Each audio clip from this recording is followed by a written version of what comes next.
ஸ்ரீ குருப்யோ நமஹ. ஆன்மீக நண்பர்களுக்கு எனது ஆத்ம வணக்கங்கள். சித்தர்களின் வரிசையில் ஒவ்வொரு சித்தராக நம்ம பார்க்க இருக்கிறோம். முதலில் வள்ளிமலை திருப்புகழ் சச்சிதானந்த சுவாமிகள். வள்ளிமலை சந்தக்கவியான அருணகிரிநாதர் தவந்தோறும் சென்று முருகனையும் அவன் அருளால் திருப்புகையும் பாடி அருளினார். அருட்திரு சச்சிதானந்த சுவாமிகளோ சுமாராக 40 ஆண்டுகள் இமயம் முதல் இலங்கை வரை திருப்புகழை பாடியும் திருப்புகழ் சபையை ஏற்படுத்தியும் பல அன்பர்களை பாட வைத்தும் திருப்புகழ் அமுதை வாரி வழங்கி வள்ளலாகவே வாழ்ந்தார். இவ்வகையில் வாழ்ந்து வந்த சுவாமிகள் கோவை மாவட்டத்தில் பவானியை அடுத்து பூனாச்சிபுதூர் என்னும் கிராமத்தில் சிதம்பரம் மகாலட்சுமி தம்பதியருக்கு கிபி 1870ஆம் ஆண்டு நவம்பர் மாதம் 25ஆம் நாள் அவதாரம் செய்தார். சுவாமிகளின் பிள்ளை திருநாமம் அர்த்தநாதி என்பதாகும். சுவாமிகளுக்கு 5 வயதாகும்போது அவரின் தந்தையார் மறைந்தார். தாயார் குழந்தையுடன் ஈரோட்டில் தமையன் வீட்டிற்கு சென்றார். அங்கே இச்சிறுவனின் சுட்டித்தனத்தால் மீண்டும் கிராமத்திற்கே திரும்பி செல்லும் நிலை ஏற்பட்டது. அப்போது சுவாமிக்கு 9 வயது. அப்போது சுவாமிகளின் பெரிய மாமா அப்பு தன் மகள் சுப்பலட்சுமியை பால்ய விவாகம் செய்து கொடுத்தார். பின்னர் சுவாமிகள் வேலை தேடி மைசூர் சென்றார். அங்கே அந்தப்புறத்தில் சமையல் வேலை கிடைத்தது. ஆனால் ஆண்கள் 12 வயது வரைதான் வேலை செய்யலாம். அதன் பின்னர் யாத்திரை செல்லும் அதிகாரிகளுக்கு சமைத்து போடும் வேலை செய்தார். உடற்பயிற்சி, சிலம்பம், குத்துச்சண்டை போன்ற பயிற்சிகளை செய்து பயில்வானாகவும் விளங்கினார். இந்நிலையில் மைசூருக்கு அருகில் உறவினர் வீட்டு திருமணத்திற்கு சென்றபோது சிக்கலான சூழலில் மணப்பெண் நஞ்சம்மாளை மணந்தார் சுவாமிகள். இவ்வாறு இருக்க சுவாமிகளுக்கு 35 வயதிற்குள் பெரும் சோதனைகள். முதல் மனைவிக்கு பிறந்த 2 ஆண் குழந்தைகளும் 1 பெண் குழந்தையும் இறந்தனர். சோகத்தில் மனையாளும் போய் சேர்ந்தாள். 2வது மனைவிக்கு 2 பெண் 1 மகன். இங்கு 2 பெண் குழந்தைகள் இறந்து போனான். ஒரே ஒரு மகனான நரசிம்மனே பிழைத்தான். பின்னர் சுவாமிக்கு கடுமையான வயிற்று வலி தாக்கியது. அதனால் மிகுந்த துன்பப்பட்டார். உடன் பணியாற்றிய ஒருவர் பழனிக்கு சென்றால் வயிற்று வலி தீரும் என்றார். சுவாமிகள் மனைவியும் 1 வயது மகனையும் அழைத்து கொண்டு பழனிக்கு சென்றார்.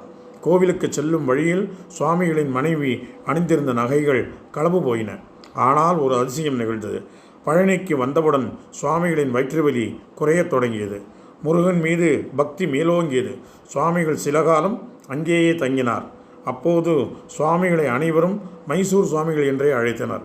முருகனின் உத்தரவுப்படி பொதிகை, பாபநாசம், கல்யாண தீர்த்தத்தில் இருந்தும் தட்சிணாமூர்த்தி தீர்த்தமாகிய பான தீர்த்தத்தில் இருந்தும் வெள்ளியங்கிரியில் இருந்தும் முருகப்பெருமானின் அபிஷேகத்திற்கு தீர்த்தம் கொண்டு வந்தார். கால்நடையாகவே வரும்போது பழனி ஆண்டவரின் பரிபூர்ண அருள் இருந்தது என்றே கூறலாம். பழனி அக்னி நட்சத்திர விழா நடந்து கொண்டிருக்கும் போது மதுரையிலிருந்து வந்த ஒரு தேவதாசி வங்கார மார்பில் அணி என்ற திருப்புகையை மெய்மறந்து பாடினார். சுவாமிகள் அப்பாடலில் உளமுறையை ஒன்றினார். பின்னர் திருப்புகழ் பாட வேண்டும் என்று அவா மிகவும் தோன்றியது. சுவாமிகளுக்கு எழுத படிக்க தெரியாத காரணத்தால் 8 வயது சிவனிடம் படிக்க கற்றுக்கொண்டு பின்பு திருப்புகையை மனப்பாடம் செய்தார். தன்னுடைய 12வது மகனை அழைத்து கொண்டு நாட்டுக்கோட்டை தனவான்களுடன் பர்மா சென்றார். பின்னர் சுவாமிகள் இலங்கை சென்று கதிர்காம முருகனை தரிசித்தார். பிறகு சுவாமிகள் திருவண்ணாமலைக்கு சென்றார். சுவாமிகள் தன் மகனை பர்மாவிலிருந்து வரச் செய்து தன் மனைவியை அவனிடம் ஒப்படைத்து பின் காசிக்கு பயணமானார். காசியிலிருந்து ஹிமாலயாவுக்கு சென்றார். மீண்டும் திருவண்ணாமலைக்கு திரும்பினார். திருப்புகையை நன்கு கற்று ஓதுவார். திருப்புகையே மகாமந்திரம். அதனை ஓதிக்கொண்டே நீ வள்ளிமலைக்கு போ என்று முருகனின் உத்தரவு பிறந்தது. அவ்வாறே கிபி 1916ஆம் ஆண்டு வள்ளிமலை அடைந்தார். முருகன் வள்ளியை கண்டு மகிழ்ந்த தலம். சுவாமிகள் வள்ளிமலைக்கு வரும்போது திருப்புகையை சந்தத்துடன் மட்டுமே பாடுவார்.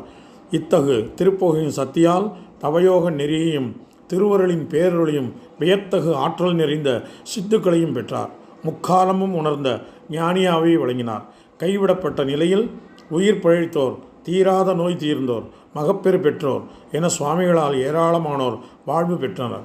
சென்னையில் திருப்புகழ் பாராயணம் நடந்தபோது சுவாமிகள் நோய்வாய்ப்பட்டார்கள். மருத்துவமனையில் சேர்த்தனர். 22/11/1950ஆம் ஆண்டு விக்டரி வருஷம் கார்த்திகை மாதம் 7ஆம் நாள் புதன்கிழமை சத்தியபக்ஷம் திரையோதசி அஸ்வினி நட்சத்திரம் காலை 8 மணிக்கு சுவாமிகள் பரிபூர்ணம் அடைந்தார்.